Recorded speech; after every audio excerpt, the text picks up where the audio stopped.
Welcome back to the Suitest Lovers. My name is Sinclair, and this is my sweet mate Lisa.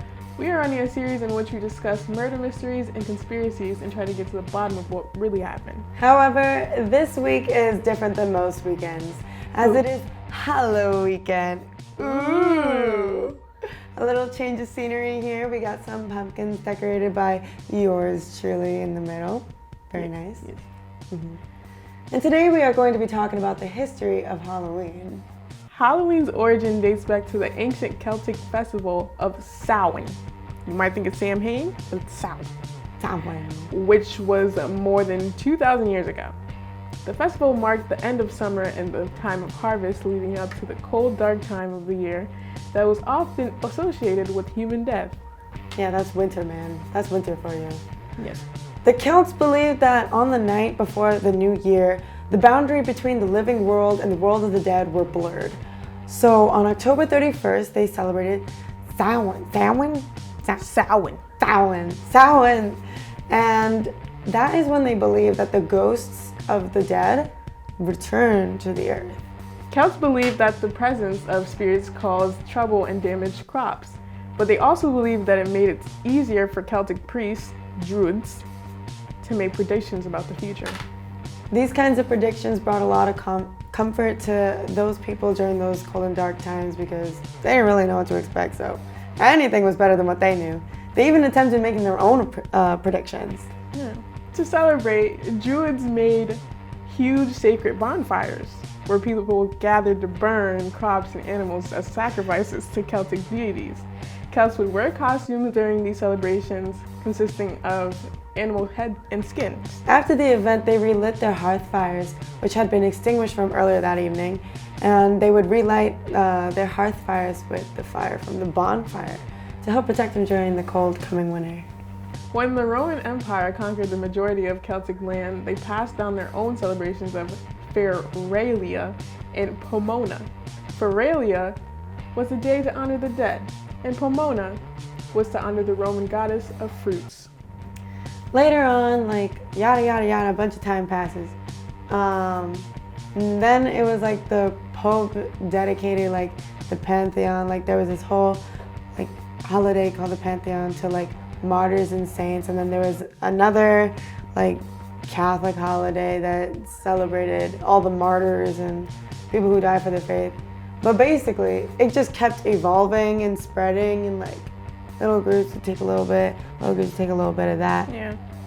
They bring it to the U.S. U.S. kids are just, U.S. kids, they're trying to get something out of it.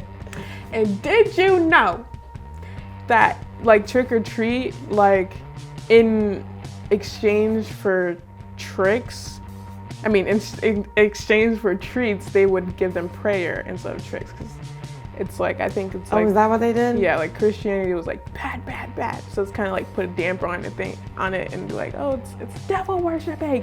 So it's tricks. But they're really praying for people for some candy. You know? I have a question for you. Did you ever egg or egg a house or have your house egged? I egged a house. Multiple houses. You egged houses? And cars. Did the alarms go off? No. I don't know. I never egged anything. I feel like such a bad person. I thought everyone does that in their life. I didn't TP nothing. TPing is way too much work.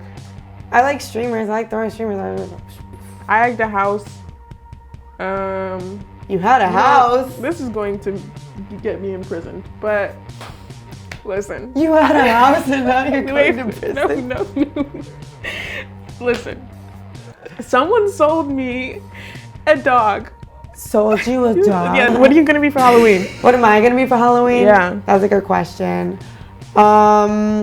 See, I wasn't going to buy a costume because I didn't think we were doing costumes this year because COVID and stuff. I'm just broke. I can't do a costume. Well, right now. I'm not doing a costume either. What happened was a friend of mine on the field hockey team lent me some fairy wings, and they're black and red, and I already happen to have a red dress. So boom, fairy, boom, done.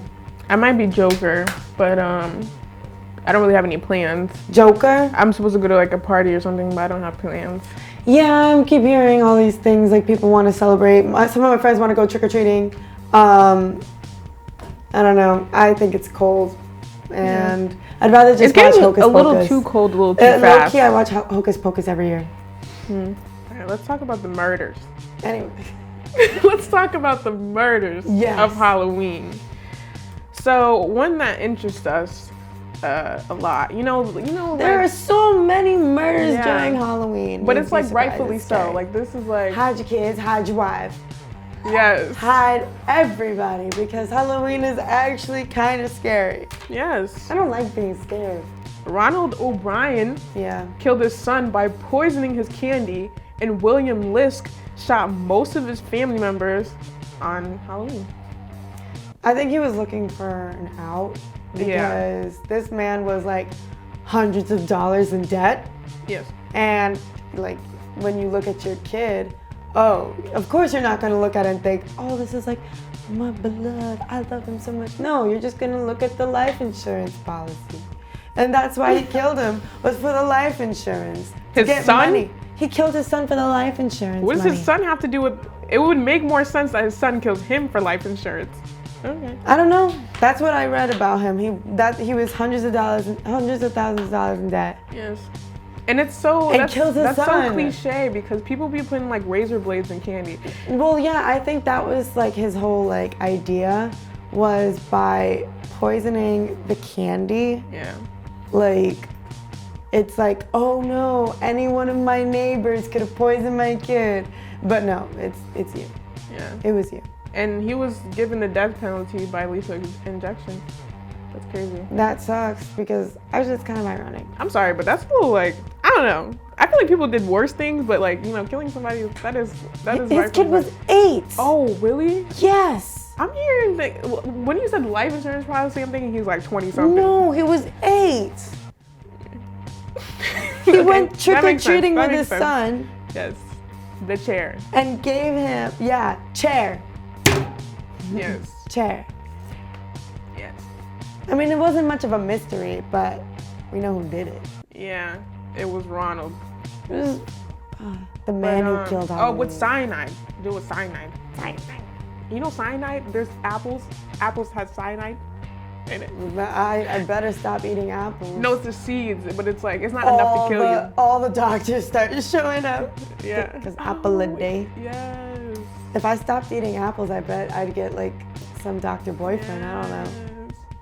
Yes. But it wasn't a normal week, but we still solved the case. Yeah, Ronald, Candyman, man who killed Halloween. Stay safe on Halloween. Check your candy. Check your candy. Don't accept things from strangers. Yeah. What? Who's still putting stuff in candy? It's I don't 2021. know. Get a life. Yeah, it's COVID. Yeah. You know? Literally, get a hobby. Yeah.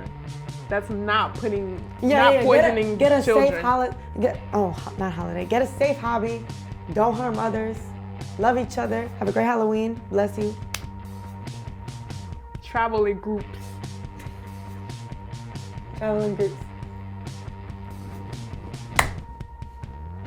And that's a wrap.